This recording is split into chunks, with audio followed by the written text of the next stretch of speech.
We've made our way to chapter 9 in our study of the book of Hebrews. I want to encourage you to open your Bibles there and follow along, or look along on the screen and follow it there. We just covered, of course, chapter 8, and that chapter ended with a prediction of judgment based upon a description of Israel's sins. And we talked about several of those in that chapter, as well as throughout the book so far. Here in chapter 9, we find a new scene, as evidenced by the direct address in verses 1 and then also in verse 5, and an emphasis particularly upon a nation optimistically celebrating festival days. So even in the midst of her sin, Israel's going through the motions in a sense and celebrating the festivals, even though they really don't know the God that they may be claiming to worship. Verses 5 through, that's verses 1 through 4, and then verses 5 through 9 describe more broadly the present degrading of the nation, as well as the future suffering that's to come. The passage, as we'll see in the next few verses, predicts exile, deprivation, and the destruction of what the nation had trusted in. Those punishments appear inevitable and imminent. Verse 7 says, "The days of punishment have come." Israel's days were not merely numbered, they were at an end.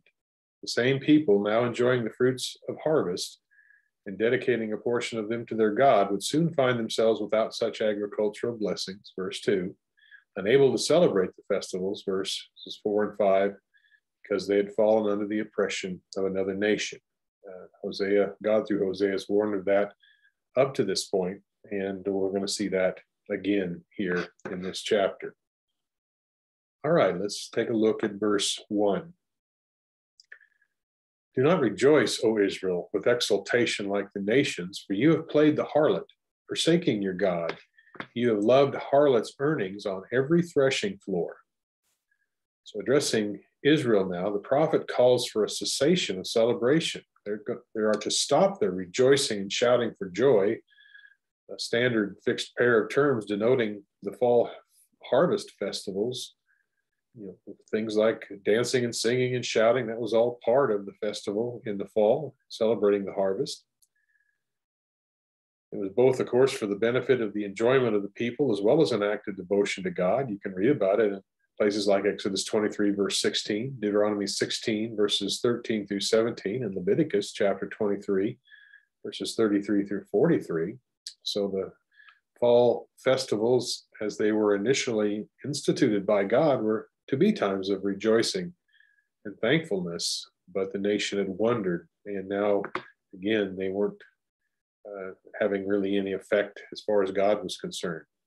By the 720s BC, when these words were first spoken, much of the north was in Assyrian hands. In those parts still independent, however, in the context here, it'd be this northern kingdom, primarily known here as Ephraim. Agriculture concerns remained foremost in the economy. The people obviously considered their celebration of God's blessings in harvest a proper act of devotion, but Hosea accuses them, however, of being covenant breakers, with whose celebration is evidence of their infidelity to God. Employing the prostitution metaphor here for the last time in the book of Hosea, the prophet accuses Israel of prostituting away from its God. Of course, it mentions here the threshing floor that would be associated with the harvest time. A threshing floor was a flat area often built on a hilltop where harvesters beat the wheat and separated it from the chaff. It would also likely be the site of public gatherings like 1 Kings chapter 22, verse 10, and harvest celebrations, Deuteronomy 16, verse 13. Often men would stay overnight at the threshing floor to protect their grain, so as time went on, prostitutes would visit there. Because of the location of threshing floors in the hilltops, they began to be used as places to sacrifice to false gods. Verse 2, Hosea 9, verse 2. "Threshing floor and winepress will not feed them, and the new wine will fail them." So as a result here of the spiritual adultery Ephraim or Israel was involved in, the Lord of the covenant must enforce its sanctions. We've talked over and over again in the book of Hosea about that. These include, of course, the deprivation of grain, oil, and wine. We saw that back in Hosea 2, verse 11. so that hunger ensues. Again, the crops don't yield as they should. The vines don't yield as they should. And God brings some of that as judgment. The basic agricultural products processed in the fall festival were grain, wine, and oil. These three crop products were not to be enjoyed much longer in Israel, since the people themselves were about to be deported. We're going to see that here in a moment in verse 3. The point is that Israel will soon experience severe deprivation. Verse 3, they will not remain in the Lord's land, but Ephraim will return to Egypt, and in Assyria they will eat unclean food. So the more explicit prediction here of exile can hardly be a more explicit prediction of exile can hardly be imagined here. It's very, very clear. The Israelites are told that they will be leaving their land to live under foreign domination. They can no longer remain in the Lord's land due to their sin. The prophet's words suggest first that the land was not Israel's, and certainly not the false gods. Baal could do nothing to stop God from punishing Israel. Read Deuteronomy 32, verses 37 through 39. And he will say, where are their gods, the rock in which they sought refuge? Who ate the fat of their sacrifices and drank the wine of their drink offering? Let them rise up and help you. Let them be your hiding place. See now that I am he, and there is no God besides me. It is I who put to death and give life. I have wounded, and it is I who heal, and there is no one who can deliver from my hand. So the people again mistakenly presumed that once they possessed the land, it was theirs forever, and they could choose the gods which they wanted to serve in it. But God had the right to remove undesirable tenants from his land, cutting off the produce of the crops. Those who had not returned to God must return, therefore, to Egypt. And of course, that's a figurative reference, if you will, to the slavery that God originally got them out of. The gift of deliverance from Egypt and the gift of the promised land made back in Moses' time are thus now rescinded due to the people's sin. Ephraim or Israel will be in slavery in a foreign land as they were at the origin of their nation. Verse 4, they will not pour out drink offerings of wine to the Lord. Their sacrifices will not please him. Their bread will be like mourner's bread. All who eat of it will be defiled, for their bread will be for themselves alone. It will not enter the house of the Lord. So this verse builds on the theme of life in an unclean land. In exile, Israel will no longer be able to carry out its covenant obligations of sacrificial ritual structured around food, worship, and eating together. Food language thus dominates the verse, but those things will be taken away in captivity. The verse describes how the exiled Israelites' bread will be as unclean as that of a mourner's. According to the law, the Old Testament covenant law about uncleanness, places like Numbers 19, verses 11 through 22, mourners, because they were in contact with a dead body, were ritually excluded from the sanctuary, and anything they touched became unclean. Jeremiah the prophet, in a prediction of exile and captivity for Judah, in Jeremiah 16, verses 1 through 13, mentions the practice of the mourner's funeral meal. That's verses 5 through 7 there in Jeremiah 16. He mentions it as an evidence of divine judgment, as it is here in Hosea. This notion is also probably to be understood here in this verse. Verse 5, what will you do on the day of the appointed festival, on the day of the feast of the Lord? So the prophet here again questions his audience directly, like it did back there in verse 1, as a prelude to the remainder of the judgments announced in this passage. His rhetorical question implies that soon there will be no appointed festival, no day of the feast of the Lord.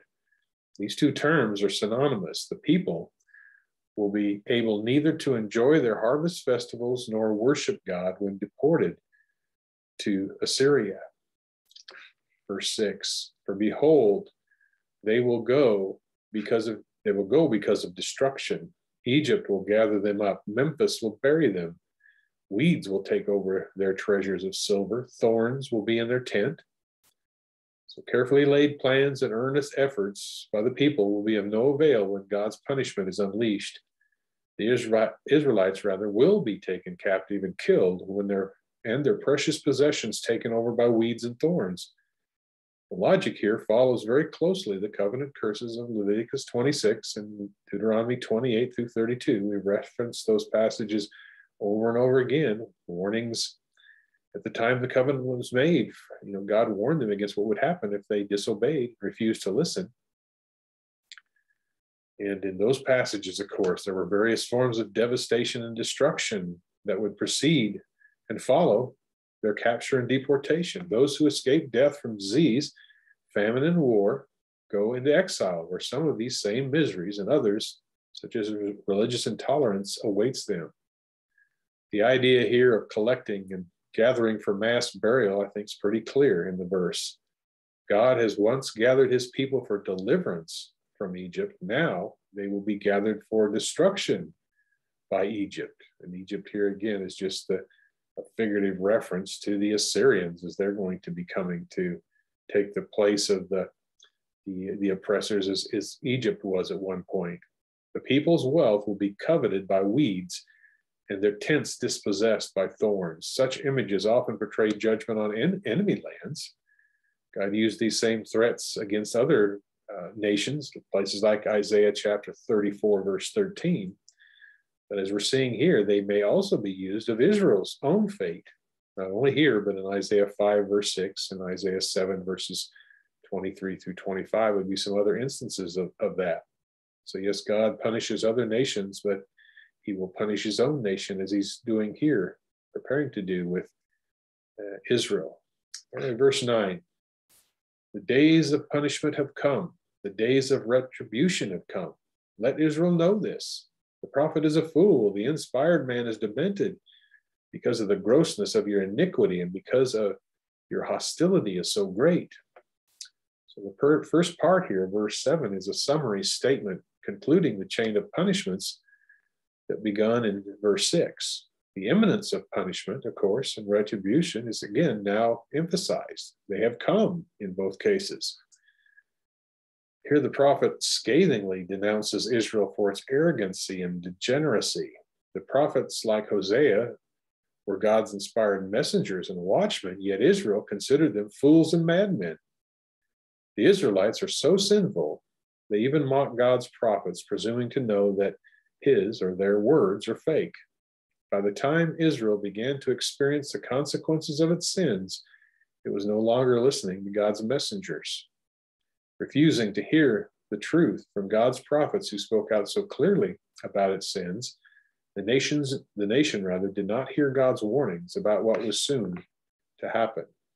Verse 8, Ephraim was a watchman with my God, a prophet, yet the snare of a bird catcher is in all his ways, and there is only hostility in the house of his God. So Hosea here, if you will, turns the tables on the people's cynical derision of the prophets. Their mockery assumes that they know more than the inspired prophets. But so Hosea asks somewhat ironically here, is Ephraim a watchman? Are God's people a prophet? And in the original language, it can be phrased as a question here, and that's most likely what's going on. The obvious answer to those questions is no. So Hosea, in effect, mocks the people who mocked him. If Ephraim really is a watchman, a prophet, he ought to be able to see the severity of his plight. Snares everywhere he turns, hostility in his own country, but yet they're ignoring it. Israel, or Ephraim, the arrogant, complacent rejecter of the prophets, cannot see what the prophets see, and that's divine hostility. Their land is God's house, and he is preparing to eject them from it. We'll see that more when we get to verse 15. All right, verse 9, Hosea 9, verse 9. They have gone deep in depravity, as in the days of Gibeah. He will remember their iniquity. He will punish their sins. So Israel's sin is so pervasive and extensive that it demands punishment by God. Hosea's words were not simply a warning of what might happen if Israel did not eventually change. The violation of the covenant was already absolute.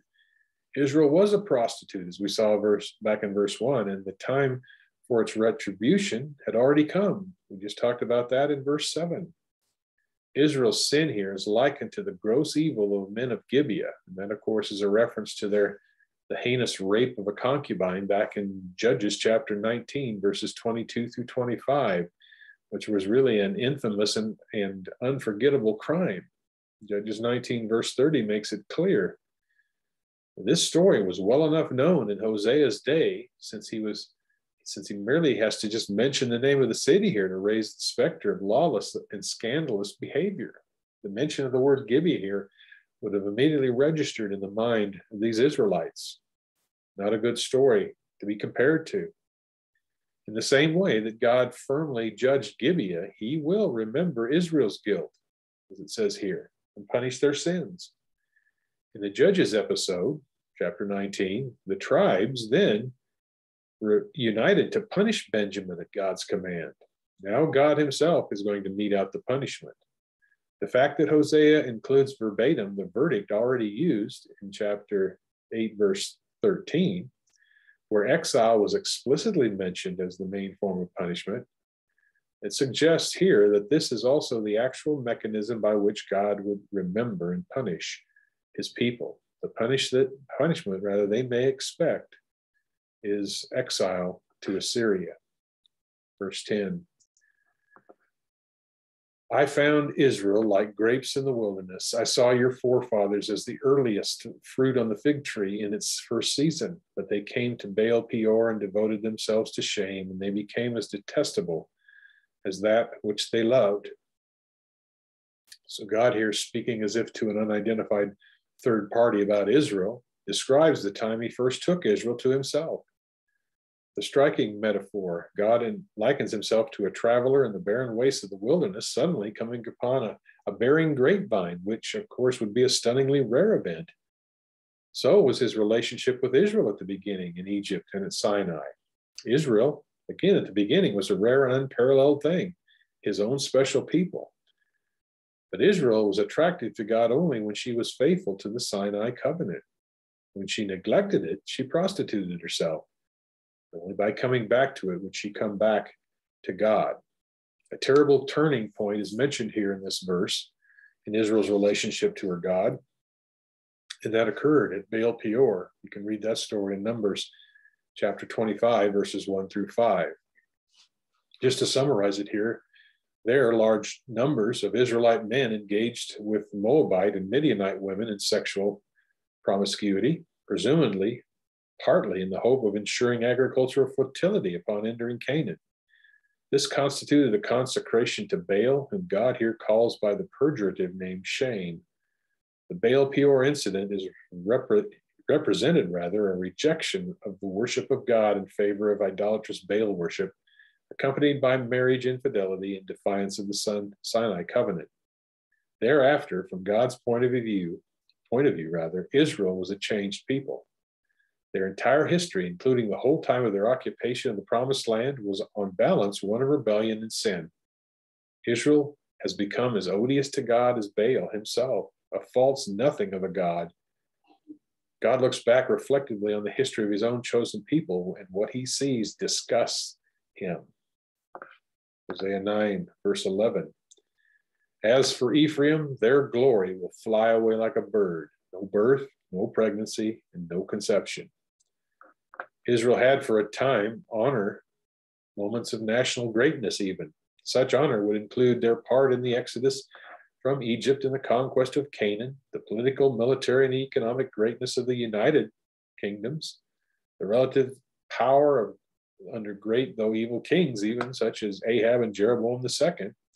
For much of their history, the North was more prominent even than the South, dominating client states such as Ammon and Moab repeatedly and enjoying relative military success. But whatever their past glory was, as God describes here, that it's going to fly away like a bird. In place of the honor comes a curse of infertility.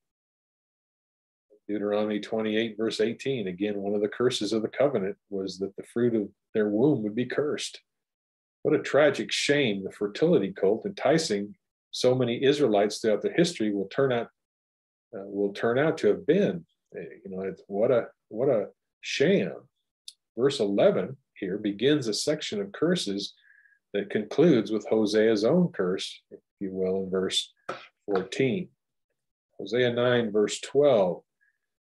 Though they bring up their children, yet God says, I will bereave them until not a man is left. Yes, woe to them indeed when I depart from them. Fertility curse, whose focus rather is the death of offspring, extends the cycle of death from conception and pregnancy, verse 11, but through adulthood. Israelite children will not live out normal lives. The manner of God's bringing about this bereavement is not specified, but only the timing, as God says, when woe to them indeed when I depart from them. That time is coming. Hosea 9, verse 13. Ephraim, as I have seen, is planted in a pleasant meadow like Tyre, but Ephraim will bring out his children for slaughter. This verse may suggest that as Tyre had a pleasant location, but will be judged. God said that in Isaiah 23, verses 1 through 18, and Amos 1, verses 9 and 10. So as it was for Tyre, so now it will be for Israel or Ephraim. God had blessed his covenant people, but through their rebellion, they were forfeiting all of those blessings. This idea, as verse 13 says, when it says, but Ephraim will bring out his children for slaughter, it's possible that this is an allusion to the political turmoil in which the leaders of Israel have embroiled the people and thus laid their families open to the rampaging Assyrian armies. The Sumerian lament over the destruction of Ur, an ancient writing, describes similar events during times of siege where parents abandoned their children. And some horrible things went on, in siege of cities that are almost horrible to read.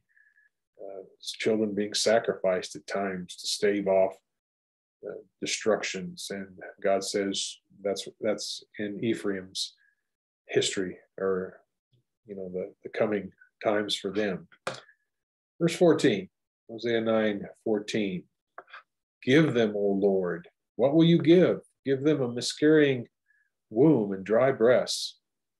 So Hosea again himself now speaks, breaking forth into what we refer to as imprecatory prayer against faithless Israel. It's almost as if the prophet can't hold back his own feelings as he reveals God's message to them.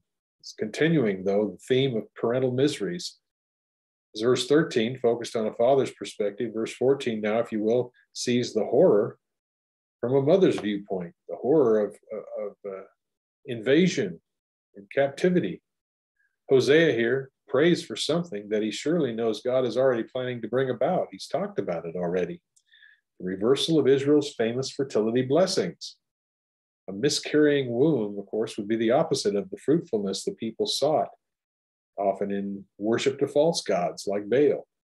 Here's another take on understanding verse 14.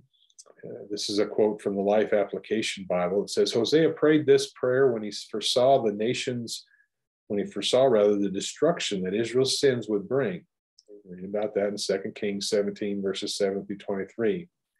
This vision of Israel's terrible fate moved Hosea to pray that women would not get pregnant, that children would die as infants, so that they would not have to experience the tremendous suffering and pain that lie ahead. So this take on the verse would say here, Hosea is saying, would that they wouldn't carry babies to term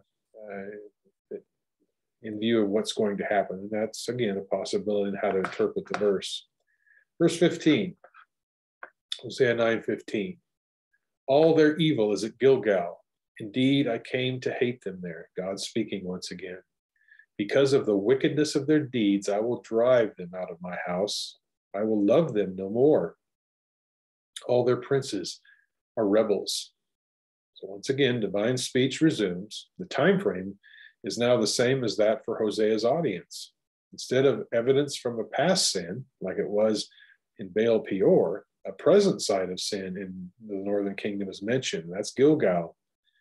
Because of the sort of thing that goes on at Gilgal with false worship, God here loves Israel no more. Those are chilling words here in verse 15. Nothing has improved since the heinous infidelity of Baal Peor. And you may be wondering, where is Gilgal? Well, it's right across the Jordan River from Baal Peor, ironically enough. Where are the Israelites, though? Right where they were all along, never far distant from their illegitimate lovers like Baal, and at best in a state of lukewarm and wavering allegiance to God's covenant. There are two reasons primarily here for God's attack on Gilgal itself. First, it was an ancient cult center from the very beginning of the conquest. You can go clear back to Joshua 4, verse 19 through chapter 5, verse 12 to read some of that history. But it had remained prominent throughout the northern kingdom's history, thus becoming a heretical worship center. We read about that in Deuteronomy 12. A second reason for the attack on Gilgal here might be its connections with the northern monarchy, which Hosea elsewhere denounces as a leading agent of Israel's sinfulness. We studied that in chapter 7 of Hosea, verses 3 through 7, chapter 10, verse 7, verse 15. Gilgal was the site, of course, of the inauguration of King Saul, the first Israelite united king, 1 Samuel 11, verse 15. And already in Saul's time, Gilgal was a place where covenant-breaking religious rites would occur, 1 Samuel 15, verses 21 through 23. Gilgal here is also probably a figurative description for Israel as a whole.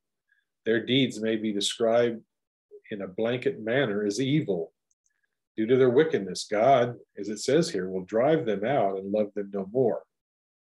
Moreover, Israel's leaders, as the end of the verse talks about, all their princes are rebels. Moreover, Israelites' leaders seemed intimately involved in helping the nation to sin, and their stubbornness or rebelliousness made it impossible for God to influence them for good. Study back in Hosea 4, verse 16. Such stiff-necked resistance to the sovereign authority of God will bring an end of the resisting officials themselves. Hosea 3 and verse 4 would be a cross-reference there. All right, verse 16. Ephraim is stricken. Their root is dried up. They will bear no fruit. Even though they bear children, I will slay the precious ones of their womb. This verse presents the tragic state of the dying nation via the metaphor of a plant which has been struck down, dried up, and unable to bear fruit. Ephraim, the doubly fruitful, as in Genesis 21, verse 52 mentions, is now Ephraim the completely fruitless. Whatever fertility Israel may happen to experience will not last. God will prevent Israel's offspring from growing up. The nation will yield no fruit. Finally, for chapter 9, verse 17, my God will cast them away because they have not listened to him, and they will be wanderers among the nations. So Hosea once again picks up the narrative here with a lament, if you will. This section of divine curses is now concluded by a second inspired imprecation by Hosea, who asked that God turn the tables on Israel. As they rejected him, God, Hosea says, now, God, you should reject them, make them wanderers among the nations. Once again, we could ask, how has Ephraim failed God? This chapter is once again emphasized by their disobedience or not listening to him here in verse 17. Obedience to the terms of the covenant, not some frenzied acts of formalized devotion or ritual worship, is what God demands of Israel. It had been their identity that they were a nation which God had chosen, rescued, and settled miraculously in Canaan, a land not originally theirs. But now each aspect of this identity will be nullified. They will be rejected, unprotected, and homeless, consumed off the land, as the curse in Deuteronomy 28, verse 21 says. Theirs will be the fate of a wandering refugee, in effect, the curse of Cain, chapter 4, verse 12 of the book of Genesis. So once again, this chapter ends with a note of warning and judgment. This whole chapter has been devoted to another rehearsing of what's coming for the people due to their failure to listen to God and to obey what he's called them to obey. Thank you for studying along, following along in this study. I hope it's been encouraging, at least in the sense of trusting in God to keep his promises. And I hope that there's been some things you've learned from that. God bless and have a great day.